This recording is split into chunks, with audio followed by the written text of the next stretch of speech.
Wise Child by Monica Furlong, Chapter 10, Rescue.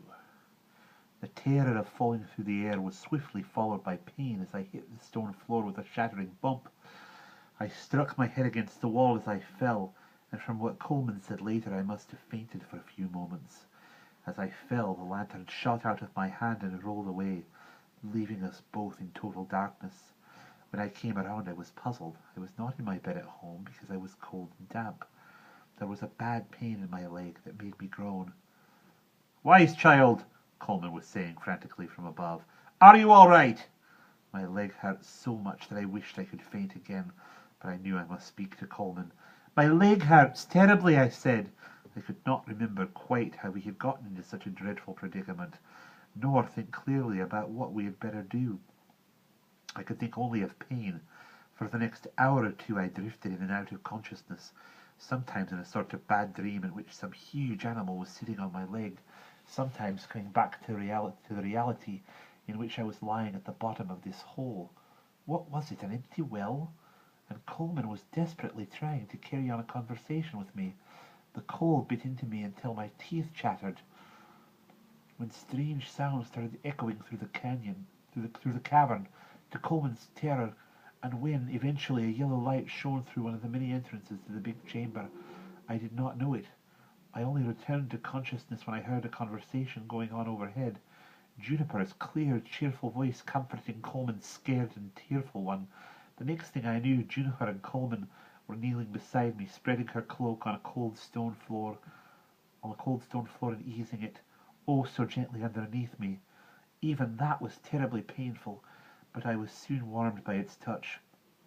By the light of her lantern I could see that I was in a round chamber, like a room with no roof to it, a big hole dug in the floor of a big room above. A short flight of stairs passed downward from the upper room to the other side of the circle from me. Between me and the stairs was a sort of stone table with runnels down the side of it, and a sort of trough around the bottom. Juniper had taken a vial from the basket she carried, and she held it to my lips. "That's what eased the pain, wise child," she said. For once I did not argue or make a fuss, but drank it gratefully, longing for the pain to go. I lay back and groaned again. "Now," she said briskly, "if I show you how to get back to the waterfall, Coleman, do you think you could get back to the house by yourself?" "Of course," said Coleman sturdily, though he must have been scared. "You're not going to leave me?" I wailed. "Just for a short while. I'll come straight back. Coleman, I want you to run straight to Cormac's house. Do you know where it is? Tell him what has happened, and ask him to come and bring his ladder and some cloth we could use to attach Wise Child to it. We shall have to carry her back on it." "Down that tunnel where you crawl?" Coleman asked, horrified. "No, there's an easier way than that, but it's secret, and neither of you must tell anybody about that or anything else about the caves." I was very frightened during the time when both Juniper and Coleman left me. Juniper had lit a candle from the lantern and placed it beside me, but it flickered eerily, and I hated the high stone walls of my prison. Faces swam in and out of my vision. One of them, a woman's face with long red curls floating about it, troubled me particularly because of its expression of contempt. Suddenly I remembered a piece of advice Juniper had given me one night when I was afraid of the dark in the barn as I milked Daisy. "Make a ring around yourself. Ask Jesus to make it if you like. Then feel that you are quite safe within that ring, and that is where you are protected." It had helped me in the barn, and it helped me now, as the warmth of Juniper's good warm cloak also helped. All the same, I was very glad to hear her voice when she returned. She came down the steps, squatted in a corner of the cloak, and lifted my head gently onto her lap. "It's not my fault," I said, beginning to cry. "And Coleman said it was his fault," she said, laughing. Juniper always managed to find something funny, even in the most desperate situations. "I'm sorry the pain's so bad," she said. "Already it's not quite so awful," I replied. We were silent for a few moments. Juniper's medicine had pulled me out of the strange floating feeling I had had before. Now I knew where I was all the time. "What is this place?" I asked her. "We'll talk about it when you get home.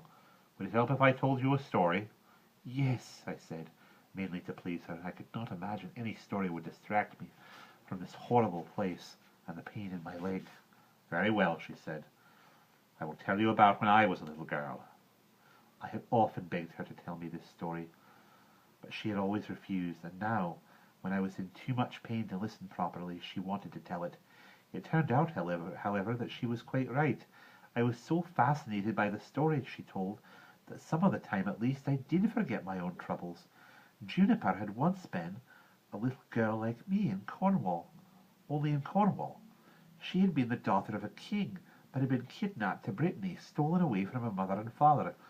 Eventually, with Uni's help, she had found her way home again, but her old life had changed, and she wanted to go and live with Uni and learn from her how to be a Doran. We were both silent for a little.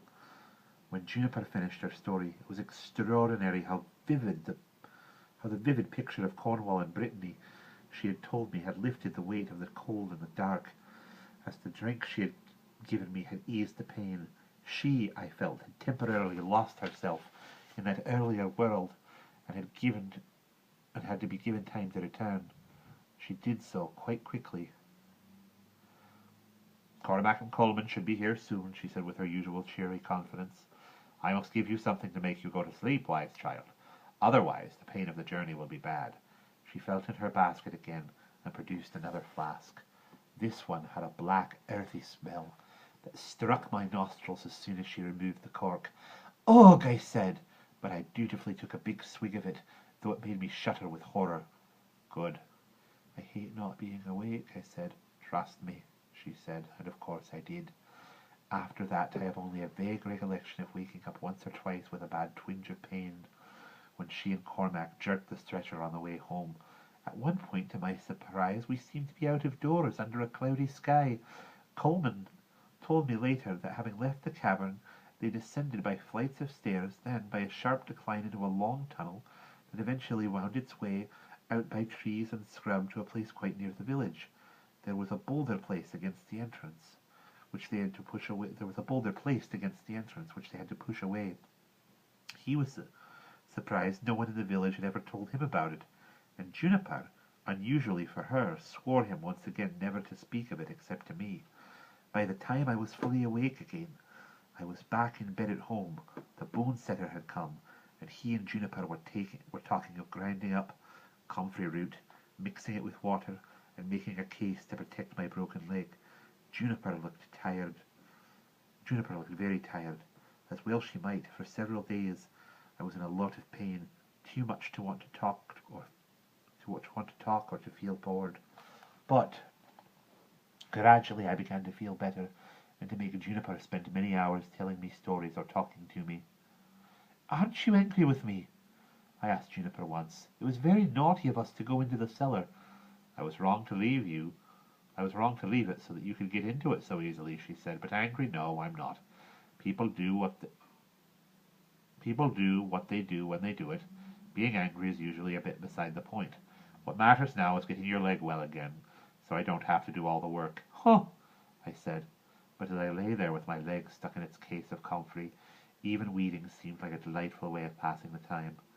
You're not like most grown-ups, are you? Not much, said Juniper cheerfully. What goes on down there? Down in the caves, I saw something really horrible on the wall there. That was why I fell down the hole. I was so frightened. They have a long history, those caves, Juniper began. At one time, you know, people thought that if they didn't keep on the right side of the gods, if they didn't sacrifice animals and maybe people, there would be no harvest, no young animals, no nuts or berries, and everyone would starve. So they had rituals, as Dorans do, only theirs were to keep the gods pleased with them and on their side. They ate the sacrifice, and it was like eating God. You only eat God in the Mass, I said. Juniper didn't answer, though I felt she disagreed. Anyway, it was the devil I saw up there on the wall, and he was eating a person, a girl it was. They were trying to keep on the right side of the devil, too, or to get him on their side. There are people, you know, who are not trying to live the rhythm, but just to control other people, to make them feel guilty or do what they want. Philin Priest often makes me feel guilty. He does, and I wish he didn't. But it's not him I mean. There are much worse people than Philin, who control other people with special sorts of spells. Sorcerers, you mean? That sort of person. It doesn't matter what you call them. Once you start controlling other people, whatever your motive, you become a sort of sorcerer. Those people are not on the side of life, wise child, but they are powerful. It flickered uncomfortably in my mind that Maeve was a sorcerer kind of person, but I pushed the unwelcome thought away. Is that why you were here? So that the sorcerers can't come back? Who knows? They won't if I can stop them. I lay on the cushions in front of the fire and thought this one out. I had another question for Juniper. Juniper, are you terribly rich? My cousin said you had a whole treasure chamber full of precious stones in the caves under the house. Juniper hesitated. Wise child, there are children in the village starving at this very moment. Do you think I would keep rooms full of precious stones if I could feed them? I had never thought of that. It would have been lovely, I said wistfully, to pick up great handfuls of diamonds and rubies and pearls and let them run through my fingers. Juniper laughed. There are places in the East like that, the jewel chambers of emperors and kings. Perhaps one day we will travel and see them together. I lay contentedly on my pillows, dreaming of sparkling stones and milky pearls. And that's the end of chapter 10.